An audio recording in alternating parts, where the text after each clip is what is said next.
মৰমৰ ছাত্ৰ ছাত্ৰীসকল, মই আজি তোমালোকক সপ্তম শ্ৰেণীৰ বিজ্ঞানৰ 11 নম্বৰ চেপ্টাৰটো পঢ়াবলৈ ওলাইছোঁ। চেপ্টাৰটোৰ আলোচ্য বিষয় হ'ল প্ৰাণী আৰু উদ্ভিদৰ পৰিবহণ তন্ত্ৰ, আৰু আমি অৰ্হতা লৈছোঁ 1 উদ্ভিদ আৰু প্ৰাণীৰ পৰিবহণ অংগৰ বিষয়ে জনা, 2 লৈছোঁ তেজৰ গঠনৰ কাৰ্যৰ বিষয়ে জনা, 3 লৈছোঁ হৃদযন্ত্ৰৰ ধমনী শিৰা আদিৰ বিষয়ে জনা। ছাত্ৰ ছাত্ৰীসকল, মই আজি তোমালোকক প্ৰথম তেজৰ বিষয়ে পঢ়াম। 1 নম্বৰ তেজ দিছোঁ। তেজ তোমালোকৰ প্ৰত্যেকেই দেখিছা। আমাৰ যেতিয়া হাত কাটে তেতিয়া তোমালোকে তেজ দেখিছা। তেজৰ ৰং সাধাৰণতে ৰঙা। এই তেজটো হ'ল এবিধ সংযোজক কলা, আৰু এই তেজে কি কৰে, আমাৰ দেহত শৰীৰৰ বিভিন্ন অংগলৈ খাদ্যসমূহ কঢ়িয়াই নিয়ে, পানীসমূহ কঢ়িয়াই নিয়ে, লগতে অক্সিজেনযুক্ত তেজ কি হয় হৃদযন্ত্ৰৰ পৰা শৰীৰৰ বিভিন্ন অংগলৈ লৈ যায়। আকৌ শৰীৰৰ বিভিন্ন অংগত যিবিলাক কাৰ্বন ডাই অক্সাইড জমা হয়, খাদ্যৰ ভাঙি যেতিয়া কাৰ্বন ডাই অক্সাইড জমা হয়, সেই কাৰ্বন ডাই অক্সাইডখিনি শৰীৰৰ বিভিন্ন অংগৰ পৰা হৃদযন্ত্ৰলৈ কঢ়িয়াই আনে, আৰু হৃদযন্ত্ৰৰ পৰা যিবিলাক অংগ যিবিলাকে নেকি কি কৰে, শৰীৰৰ পৰা কাৰ্বন ডাই অক্সাইডযুক্ত তেজ ৰেচন অংগৰ দ্বাৰা বাহিৰলৈ উলিয়াই দিয়ে। এই হ'ল তেজৰ কাম। এতিয়া তেজ হ'ল এবিধ সংযোজক তৰল পদাৰ্থ। আমিতো তেজ দেখিছোৱেই, তেজ পনীয়া নহয় জানো, সংযোজক তৰল পদাৰ্থ। ধৰি লোৱা এইখিনি মই তোমালোকক তেজৰ এটা নমুনা দেখাইছো। এই তেজটো চোৱা, এইটো এটা তেজৰ অংশ দেখুৱাইছো। ইয়াত চাৰিওফালে কি হয়, পনীয়া তৰল পদাৰ্থ থাকে, যিটো নেকি প্লাজমা বুলি কোৱা হয়। এই প্লাজমাৰ মাজতে কিছুমান কণা উপঙি ফুৰে। তাৰ ভিতৰতে প্ৰথমটো দিছো লোহিত কণা। লোহিত কণাৰ কাৰণে তেজৰ ৰং ৰঙা হয়, আৰু ইয়াত হেমগ্লবিন থাকে। হেমগ্লবিনৰ কাৰণে যেতিয়া ই বেছিকৈ অক্সিজেন গ্ৰহণ কৰে, তেতিয়া কি হয়, তেজৰ ৰং বেছিকৈ ৰঙা হয়। তাৰপিছত আনটো আহিলে শ্বেতৰক্ত কণা। শ্বেতৰক্ত কণাই কি কৰে, আমাৰ দেহত প্ৰতিদেশ সৃষ্টি কৰে, আৰু প্ৰতিদেশ সৃষ্টি কৰি আমাৰ দেহত যিবিলাক বীজাণু সোমায় বা আমাৰ দেহত যিবিলাক বেমাৰ হয়, সেই বীজাণুবিলাক ধ্বংস কৰি বেমাৰবোৰৰ পৰা ৰক্ষা কৰে বা বেমাৰবোৰ ভাল কৰে। তৃতীয়টো হ'ল অনুচ্চক্ৰিকা। অনুচ্চক্ৰিকা হ'ল এনেকুৱা এটা বস্তু, যিটো বস্তু নেকি আমাৰ যেতিয়া দেহত ক'ৰবাত কাটিলে সি কি কৰে, দেহত পৰা যিখিনি তেজ ক্ষৰণ হয় বা ওলায়, সেই ওলাই যোৱা তেজটো খামলা বন্ধাত সহায় কৰে অনুচ্চক্ৰিকাটোৱে, আৰু খামলা বন্ধাৰ কাৰণে আমাৰ দেহৰ পৰা তেজ ওলোৱা বন্ধ হয়। অৰ্থাৎ অনুচ্চক্ৰিকা যদি নাথাকে, তেতিয়াহ'লে আমাৰ দেহৰ পৰা তেজ ওলায়ে থাকিব, যিটো নেকি বন্ধ নহয়, আৰু আমাৰ মৃত্যু পৰ্যন্ত হ'ব পাৰে। তাৰপিছত আহিলে আমাৰ শৰীৰত কিছুমান ধমনী আৰু শিৰা আছে। এই ধমনী শিৰাবিলাকৰ কাৰণে কি হয়, আমাৰ দেহত কিছুমান ধমনী শিৰাবিলাকৰ সংকোচনৰ কাৰণে, এতিয়া ধৰা আমি হাতটো এইটো চুই দিলো, তেতিয়া কি হয়, কিছুমান শব্দ সৃষ্টি হয়, যিটোক নেকি নাড়ী স্পন্দন বুলি কোৱা হয়। মানুহ মৰিবলৈ ধৰাৰ সময়ত মানুহে যেনেকৈ নাড়ী স্পন্দন চায়, বা কিবা অসুখত পৰিলে তেওঁ নাড়ী স্পন্দন চায়, এইবোৰ কেনেকৈ হয়, আমাৰ শৰীৰত যিবোৰ তেজৰ শিৰা উপশিৰা ধমনীবিলাক যেতিয়া তেজ কঢ়িয়াই লৈ গৈ থাকে, তেতিয়া সিহঁতৰ যিটো সংকোচনৰ সম্প্ৰসাৰণ, তাৰ কাৰণে কি হয়, আমাৰ দেহত স্পন্দনৰ সৃষ্টি হয়, যিটোক নেকি নাড়ী স্পন্দন বুলি কোৱা হয়। 1 মিনিটত হোৱা নাড়ী স্পন্দনক নাড়ী স্পন্দনৰ হাৰ বুলি কোৱা হয়। ছাত্ৰ ছাত্ৰীসকল, আমি 2 নম্বৰটো লৈছো ৰক্তনলিকা। ৰক্তনলিকা সাধাৰণতে 3 প্ৰকাৰ। 1 হ'ল ধমনী, 2 হ'ল শিৰা, 3 হ'ল কৈশিক নলিকা। ধমনীয়ে সদায় অক্সিজেনযুক্ত তেজ হৃদযন্ত্ৰৰ পৰা, অৰ্থাৎ বাওঁ নিলয়ৰ পৰা বা বাওঁ নিলয়ৰ পৰা শৰীৰৰ বিভিন্ন অংগত থকা কোষবিলাকলৈ কঢ়িয়াই লৈ যায়। আকৌ শিৰাবিলাকৰ কাম হ'ল শৰীৰৰ বিভিন্ন অংগত থকা কোষবিলাকে যিখিনি কাৰ্বন ডাই অক্সাইড উলিয়ায়, সেই কাৰ্বন ডাই অক্সাইডখিনি যিহেতু শৰীৰৰ কাৰণে অপকাৰী, গতিকে সেই কাৰ্বন ডাই অক্সাইডখিনি যুক্ত তেজখিনি হীৰাই হৃদযন্ত্ৰৰ অংশলৈ কঢ়িয়াই লৈ আহে, যিখিনি নেকি ৰেচন প্ৰক্ৰিয়াৰে আমি শৰীৰৰ পৰা বাহিৰলৈ উলিয়াই দিওঁ। 3 নম্বৰটো হ'ল কৈশিক নলিকা। কৈশিক নলিকা এনেকুৱা কিছুমান ক্ষুদ্ৰ ক্ষুদ্ৰ অংশ, যিবিলাক অংশ ধমনীৰ পৰা সৃষ্টি হয় আৰু সেই ক্ষুদ্ৰ ক্ষুদ্ৰ অংশবিলাক লগ লাগি পুনৰ কি হয়, শিৰাৰ সৃষ্টি হয়। এই ছবিটো চোৱা, এইডাল হ'ল ধমনী। এই ধমনীডাল যেতিয়া ক্ষুদ্ৰ ক্ষুদ্ৰ সেই অংশলৈ ৰূপান্তৰ হ'ল, ক্ষুদ্ৰ ক্ষুদ্ৰ অংশলৈ ৰূপান্তৰ হলে এই সৰু সৰু ক্ষুদ্ৰ অংশবিলাকেদি কি হয়, পানী, খাদ্য বা অক্সিজেন গোটেইখিনি কি হয় পাৰ হৈ গুচি যাব পাৰি। ইয়াৰ বেৰখন যিহেতু খুব পাতল। তাৰপিছত পুনৰ এই ক্ষুদ্ৰ ক্ষুদ্ৰ অংশবিলাক লগ লাগি তাৰ পৰা কি হয়, শিৰাৰ সৃষ্টি হয়। এনেদৰে ধমনীৰ পৰা কৈশিক নলিকালৈ, কৈশিক নলিকাৰ পৰা শিৰালৈ কি হয়, খাদ্য বস্তুৱে হওক বা অক্সিজেনে হওক বা বস্তুবিলাক সাধাৰণতে পাৰ হৈ যায়। এয়া হ'ল তোমালোকৰ ৰক্ত নলী। ছাত্ৰ ছাত্ৰীসকল, 3 নম্বৰ আমি হৃদযন্ত্ৰৰ বিষয়ে পঢ়িম। আমাৰ প্ৰত্যেকৰে বুকুৰ বাওঁফালে অলপ সামান্য বাওঁফালে হৃদযন্ত্ৰটো থাকে। তোমালোকৰো আছে, মোৰো আছে।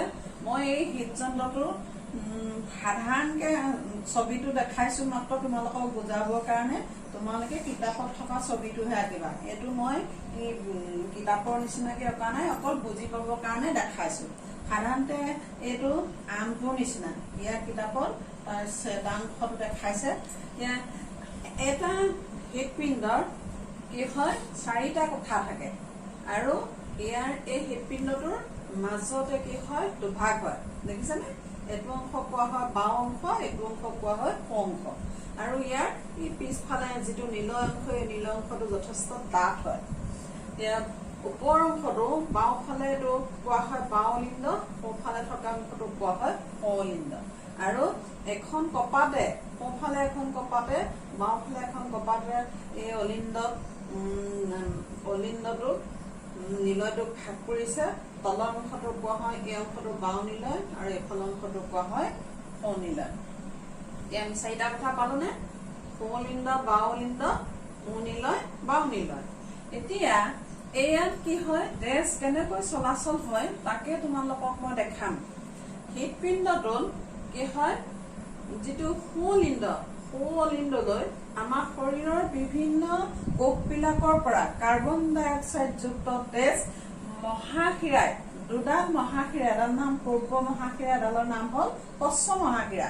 পূৰ্বৰ পশ্চ মহাশিৰাই, মই ইয়াত মহাশিৰা বুলিয়ে দিছো, কি হয়, কাৰ্বন ডাই অক্সাইড যুক্ত তেজ এই অলিন্দলৈ লৈ আনে।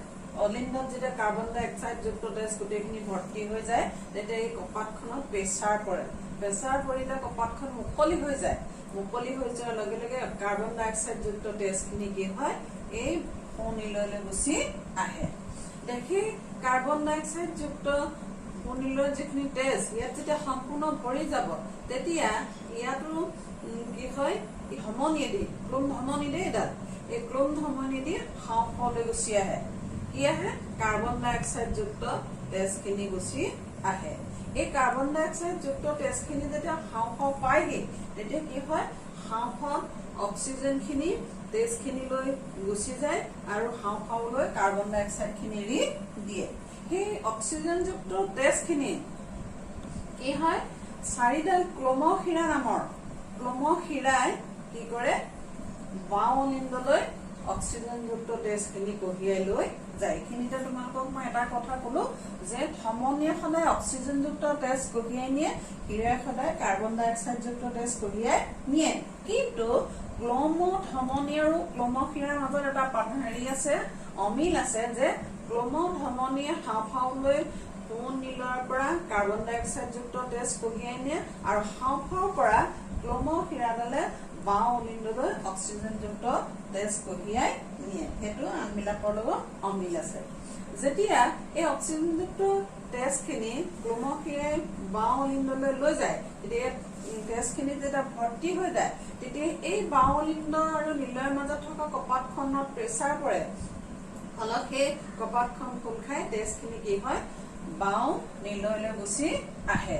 তেতিয়াহে অক্সিজেনযুক্ত তেজ আহে এই অক্সিজেনযুক্ত তেজখিনি যেতিয়া নিলয়ত ভৰ্তি হৈ যায় তেতিয়া কি হয় সেই তেজখিনি এই মহাধমনীৰে আমাৰ শৰীৰৰ বিভিন্ন অংগলৈ গুচি যায় এনে আমাৰ শৰীৰৰ বিভিন্ন অংগৰ পৰা লগত হৃদযন্ত্ৰৰ সৈতে তেজ চলাচল কৰি থাকে বাওঁ অংশতে অক্সিজেনযুক্ত তেজ কঢ়িয়াই মহাধমনীৰে শৰীৰৰ অংগলৈ নিয়ে শৰীৰৰ অংগৰ পৰা মহাশিৰাই কি কৰে সোঁৱৰণিলৈ লৈ যায় এনেদৰে হৃদযন্ত্ৰটোৰ কাম চলি থাকে তাৰপিছত আহিলে হৃদযন্ত্ৰৰ স্পন্দন হৃদযন্ত্ৰত যিবিলাক পেশী আছে পেশীয়ে হৃদযন্ত্ৰটোক আৱৰি থাকে সেই পেশীবিলাকৰ কি হয় সংকোচন আৰু প্ৰসাৰণ হয় এবাৰ চাপ খাই যায় এবাৰ মেল খাই যায় এনেদৰে সংকোচন আৰু প্ৰসাৰণ হোৱাৰ ফলত কি হয় তাত শব্দৰ সৃষ্টি হয় যিটোক নেকি স্পন্দন বুলি কোৱা হয়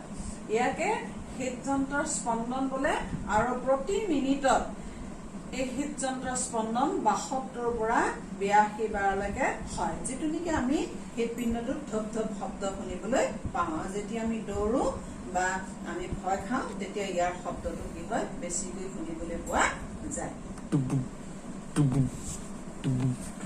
ছাত্ৰ ছাত্ৰীসকল আমি এতিয়া প্ৰাণীৰ ৰেচন তন্ত্ৰৰ বিষয়ে পঢ়িম তোমালোকে এই ছবিটো দেখিছা এইটো হ'ল মানুহৰ ৰেচন তন্ত্ৰ ইয়াত আছে এইটো বৃক্ক এডাল হ'ল মূত্ৰনলী এইটো হ'ল মূত্ৰাশয় এইটো মূত্ৰপথ আৰু এইটো প্ৰস্ৰাৱদ্বাৰ এইখিনি আমাৰ প্ৰস্ৰাৱ ওলাই যায় ইয়াত এতিয়া চোৱা এডাল কিতাপখন তোমালোকে যে চোৱা এডাল হ'ল ধমনী আৰু এডাল হ'ল শিৰা শিৰাডাল নীলা ৰং দিয়া আছে আৰু ধমনীডাল কি আছে ৰঙা ৰং দিয়া আছে ধমনী সাধাৰণতে সদায় ৰঙা হয় এতিয়া প্ৰথম আহিলে ৰেচন তন্ত্ৰনো কি আমাৰ দেহৰ কোষত উৎপন্ন হোৱা যিবিলাক বৰ্জিত পদাৰ্থ সেই বৰ্জিত দ্ৰব্যবোৰ যি প্ৰক্ৰিয়াৰে আমাৰ শৰীৰটোৰ পৰা আমি উলিয়াই দিওঁ সেই প্ৰক্ৰিয়াটোকে ৰেচন তন্ত্ৰ বুলি কোৱা হয় এই বৃক্ক হ'ল ৰেচন তন্ত্ৰৰ এটা প্ৰধান অংগ ইয়াত দেখাত বৃক্কটো অৰহী পুতিটোৰ নিচিনা এইটো তোমালোকে নিশ্চয় শুনিছা যেতিয়া বিকল হৈ যায় বা বেয়া হৈ যায় তেতিয়া মানুহৰ মৃত্যু পৰ্যন্ত হয় এতিয়া চোৱা এই বৃত্তটোত কি কি মানুহৰ ৰেচন তন্ত্ৰটোত কি কি আছে কলো নহয় এই বৃক্ক মূত্ৰনলী মূত্ৰাশয় এইকেইটা লগ লাগি কি হৈছে এটা ৰেচন তন্ত্ৰ গঠিত হৈছে এই ৰেচন তন্ত্ৰটোত বৃক্কত থকা যিখিনি তেজ এই তেজবিলাক কৈশিক নলিকাইদি তেজ শোধন হৈ বৃক্কলৈ আহে আৰু বৃক্কত প্ৰৱেশ কৰাৰ পিছত বৃক্কটোত যিখিনি প্ৰয়োজনীয় আৰু অপ্ৰয়োজনীয় পদাৰ্থ মিহলি হৈ থাকে সেই অপ্ৰয়োজনীয় যিখিনি পদাৰ্থ সেই অপ্ৰয়োজনীয় পদাৰ্থখিনি তেজে শোষণ কৰি বৰ্জিত দ্ৰব্যবিলাক কি হয় পানীত মিহলাই দিয়ে প্ৰস্ৰাৱ আকাৰে বাহিৰলৈ উলিয়াই দিয়ে এইটোৱে হ'ল আমাৰ বৃক্কৰ জৰিয়তে এই ৰেচন তন্ত্ৰৰ এটা প্ৰক্ৰিয়া যাৰ দ্বাৰা আমাৰ পানীৰ লগত প্ৰস্ৰাৱ ওলাই যায় আৰু সেই প্ৰস্ৰাৱত কি হয় আমি ইউৰিয়া এৰি দিওঁ তাৰ উপৰি আৰু বিভিন্ন ধৰণৰ বস্তু উলিয়াই দিয়া হয় এতিয়া চোৱা এজন প্ৰাপ্তবয়স্ক মানুহে ২৪ ঘণ্টাত ১ লিটাৰৰ পৰা ১.৮ লিটাৰ প্ৰস্ৰাৱ ত্যাগ কৰে আৰু এই প্ৰস্ৰাৱত 95% থাকে পানী কিমান পাৰ্চেণ্ট বুলি কলো 95% থাকে পানী তাৰপিছতে 2.5% থাকে ইউৰিয়া এইটা মনৰ ৰখাবা দেই ইউৰিয়া তাৰপিছতে আৰু 2.5% আন বৰ্জিত দ্ৰব্য থাকে 2.5% আন বৰ্জিত পদাৰ্থ এইটো লিখা নাই এইবিলাক তাৰোপৰি আমাৰ শৰীৰত কি হয় ঘাম ওলাই নহয়নে বাৰু আৰু আমি হাওঁফাওঁৰ জৰিয়তে মুখেদি কাৰ্বন ডাই অক্সাইড এৰি দিওঁ এইবিলাকো কি হয় এইটো এটা প্ৰক্ৰিয়া তাৰপিছতে আহিলে ৰেচন দ্ৰব্য পানীত থকা প্ৰাণী বা আন প্ৰাণীবিলাকেও দেহৰ পৰা উলিয়াই দিয়ে তাৰ ভিতৰতে চোৱা পানীত থকা প্ৰাণী যেনে মাছে কোষৰ বৰ্জিত পদাৰ্থসমূহ এমনিয়া হিচাপে এমনিয়া জানানে মোহাৰিছো দেই এমনিয়া হিচাপে এৰি দিয়ে এমনিয়া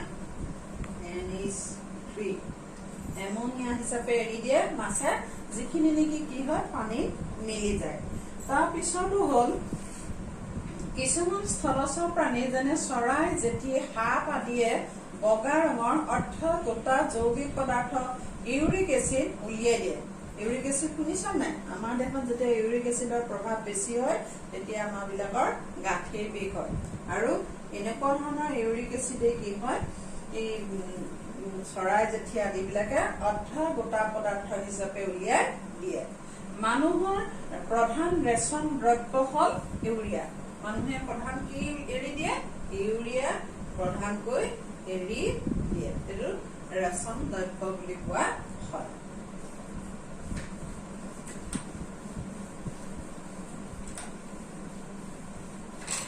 এইখিনি তোমালোকে ভালকে চাবা দেই ছাত্ৰ-ছাত্ৰীসকল আমি 5 নম্বৰ পঢ়ো উদ্ভিদৰ পৰিবহন উদ্ভিদৰ বিষয়ে তোমালোকে নিশ্চয় জানা উদ্ভিদে কেনেকৈ খাদ্য প্ৰস্তুত কৰে সালোক সংশ্লেষণ প্ৰক্ৰিয়াৰে সেয়া বিষয়ে আমি আগত পঢ়ি আহিছো এতিয়া চোন তোমালোকক মই এজোপা গছ দেখুৱাইছো এই গছজোপা এইখিনিখন মাটি তললৈ কি গৈছে শিপাব গৈছে আৰু মাটিৰ ওপৰলৈ কি গৈছে ডাল পাত আদি গৈছে এতিয়া শিপাই মাটিৰ পৰা পানী এইটো দেখিছানে এইটো পানী শোষণ কৰে আৰু এই পানী জাইলেন নামৰ এডাল কলাই বা জাইলেন নামৰ কলাই কি কৰে ক্ৰমান্বয়ে ৰসস্ৰাৱৰ জৰিয়তে ওপৰলৈ উঠাই নি ই ক'ত পোৱাগে পাতত পোৱাগে ঠিক তেনেকৈ পাতত বায়ুৰ পৰা যিখিনি কাৰ্বন ডাই অক্সাইড এই পত্ৰৰন্ধ্ৰৰ সহায়ত পাতত কিছুমান পিঠিটোত ফুটা ফুটা থাকে ছিদ্ৰ থাকে তাক পত্ৰৰন্ধ্ৰ বোলে এই পত্ৰৰন্ধ্ৰৰ সহায়ত বায়ুৰ পৰা কাৰ্বন ডাই অক্সাইড পাতে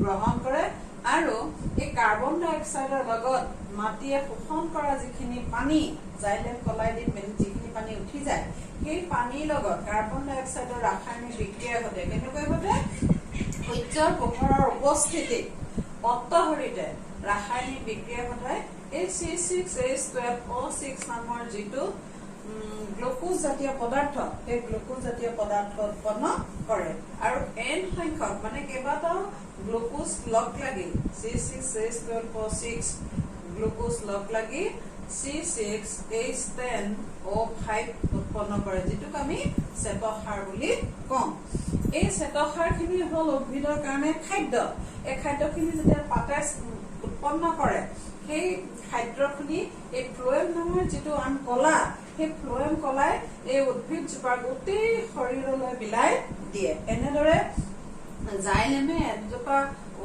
উদ্ভিদলৈ কি কৰে জাইলেম কলাই পানী ৰসস্ৰাৱৰ জৰিয়তে পাতলৈ লৈ যায় পাতত কাৰ্বন ডাই অক্সাইডৰ উপস্থিতিত পত্ৰৰন্ধ্ৰই সূৰ্যৰ পোহৰৰ উপস্থিতিত আহাৰ প্ৰস্তুত কৰে সেই আহাৰখিনি ফ্লোয়েম কলাই কি কৰে গোটেই শৰীৰটোত বিলাই দিয়ে আৰু এই জাইলেম আৰু ফ্লোয়েম এই দুইটা কলা একেলগে সংবহন কলা বুলি কোৱা হয় উদ্ভিদৰ দেহত এনেদৰে পৰিবহনৰ সৃষ্টি হয় বা পৰিবহন কাৰ্য সম্পন্ন হয় তাৰপিছতে তোমালোকক মই পশ্চাদন প্ৰক্ৰিয়াৰ বিষয়ে ক'ম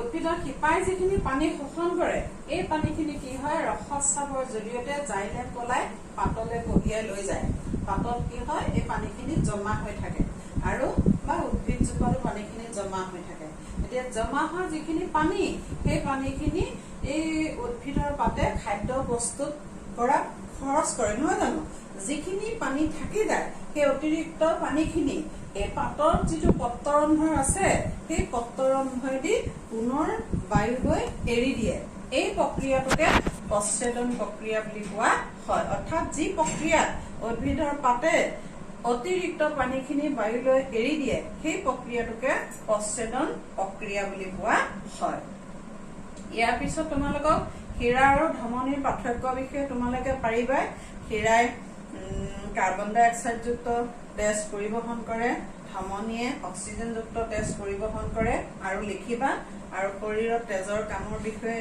ক'লোৱে খাদ্য পৰিবহন কৰে অক্সিজেন কাৰ্বন ডাই অক্সাইড পৰিবহন কৰে পানী পৰিবহন কৰে আদি হল এইবিলাকে হল তেজৰ কাম। মই আজিলৈ পাঠটো সামৰিলো। তোমালোকে ভালদৰে প্ৰশ্ন উত্তৰখিনি কৰিবা। ধন্যবাদ। সামৰিলো।